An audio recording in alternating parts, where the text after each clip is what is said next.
October the 20th, 2022, guys. 18 days till the election. It's coming in very quickly. And I want to say something before I get into this video. And it's about last night's video and other videos and other people's videos when a lot of folks have agreed that something will happen so that the election does not take place on the 8th of November. But just looking at it just a little closer, I think that will be determined by the situation that the world is in, and what could happen if things weren't exactly right before November 8th to kick the table over, as we were talking about last night. All they would have to do is do it before Inauguration Day. I'm not kicking the can down the road. I'm just talking about possibilities. And there would be a lot going on between then and now. And there's a couple of triggers that would determine how that would work out. One would be the situation in Europe between Russia and Ukraine, and basically NATO and the U.S. It's a proxy war, a war going on right now. But that would determine when they would trigger kicking the table over, and not only that, it would want to be timed to where it would cause the greatest conflict inside this nation, or on the precipice of civil war. So if it would be better, more dramatic, to do it after it was clear who won the election. Understand what I'm saying? In other words, say the election didn't go as they wanted, and they pretty much understand that unless there's a lot of trickery involved. But if things weren't right before November 8th, don't let that fool you. And I think I was laying in bed and thought about this last night after the video, and said they could let that happen, especially if they want chaos, order out of chaos. Then let the red side win the election, then take it away from them again. Just saying, we need to pay attention to that. Either way, we are very close to a lot of problems. Now, this video is about the Mississippi River, the father of waters. Our state is named after that. And a week or so ago, the river was jammed up because of the drought just below Vicksburg. Now it's a little further north, up around Memphis. And there's a lot going on here that's more to it than what's just in this article I'm going to look at.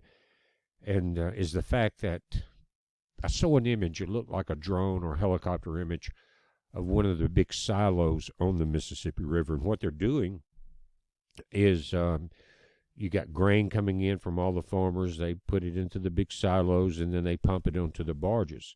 And the image I saw was the entire levee road going to this loading ramp was 18-wheelers. But one of the bigger barges can handle 1,000 loads from 18-wheelers. And this jam up is costing a tremendous increase in shipping cost at the worst possible time. Now, there is possibly a silver lining for the folks here in the U.S. to what's happening. But it's kind of like if you get lemons, make lemonade, right? But a lot of this grain was going down to the coast, to New Orleans and other places, and being shipped overseas. And right now there's a concern that a lot of it could spoil because the granaries can't hold it. Normally, as the farmers are bringing it in, the other side of the granary is dumping it into these big barges.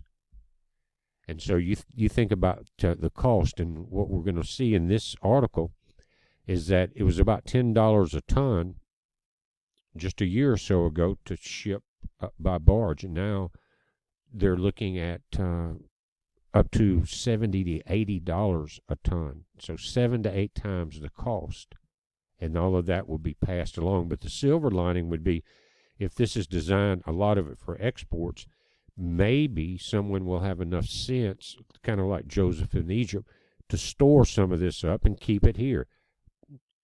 just like every other nation on the planet is doing, except here. Whether it's the strategic oil reserves or grain or natural gas. And guys, the fertilizer situation worldwide now is devastated. You've got Nord Stream 1, Nord Stream 2 down. You've got all the sanctions building. You've got the U.S. Stopping drilling. But without natural gas, you have no fertilizer. And they're saying right now, 2/3 of the planting does not have fertilizer. And that means 2023 will be the most devastating famine in the history of the planet because of the population. But we know that's in the book of Revelation. This says a drought closed a portion of the Mississippi River earlier this week as the major waterway has been an absolute nightmare for tugboat captains to navigate. A stretch of the river just northeast of Memphis near Hickman, Kentucky, was closed on Monday because water levels reached record low levels. Record low levels. This is worldwide. China had the worst drought in its history. And its history is longer than most nations. This caused a logjam of vessels and barges, and it's the third time a portion of the river has been shuttered in weeks. We've reported dangerous low water levels that have left farmers with a barge shortage as freight rates hyperinflate. That is passed on to the consumer. Some farmers have piled up beans and other crops as logistical pipelines to transport farm goods from the heartland by barge to export terminals in the U.S. Gulf Coast are paralyzed due to extraordinary conditions on the Mississippi. Again, with every cloud there's a silver lining. How will this affect the farmers? Will it bankrupt them, not being able to sell their crops? Will it also devastate the captains of these tugboats? We'll read about that here shortly, but what someone needs to wake up and do that hasn't been bought off is to store all of this grain wherever you can here in the U.S. I'm not a grain producer. I'm not a grain storage. I don't have the elevators. I don't do any of that. But somebody needs to wake up and realize that we are in the famine. We are in the horseman riding in the book of Revelation. AG Blog, Delta Farm Press senior staff writer Ginger Rousey spoke with barge captain Eric Badu, who said it usually takes 1 to 2 days to move barges from Morris, Illinois, down the Illinois River to the Mississippi River and on to New Orleans. 1 to 2 days. He's got over 4 decades of navigating cargo on the waterways and said because of drought and obstacles, it now takes 8 to 10 days for the same distance. So you've got, 5 times the diesel fuel? Because these barges stay running even if they are stopped because they have to maintain control over these barges. We had a point on the boat 2 weeks ago and had not even made it to Memphis yet. Now they're trying to make it to New Orleans. Badeau said at one point he and his crew only travel 60 miles in 4 days. That's 15 miles a day. The typically average 200 miles per day when headed south because you're going with the current. In 1 day, this is key because now they're saying we have 25 days of diesel left because of the refineries have been shut down. He said at one point on the boat 2 weeks ago had not even made it to Memphis. He said at one point Badu and his crew only traveled 60 miles in 4 days. In 1 day we burned 2,367 gallons of diesel fuel just sitting here fighting the current.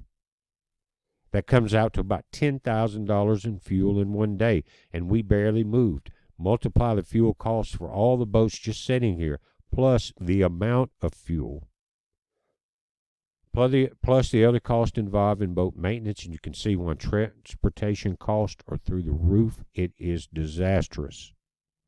On a recent trip, they said that the captain pulled 20 barges of corn, soybeans, and coil steel down the river along with 10 empty barges.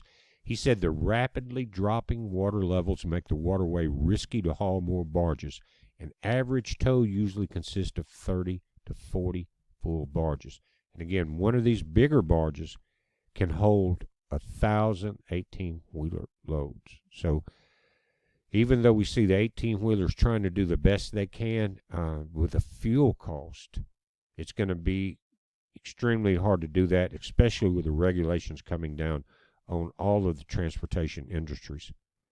He said, Badu said the river closures have made everything congested and traffic is moving slowly. He said today's river conditions are as bad in 1988 when severe droughts led to supply chain disruptions, except this time it's worldwide.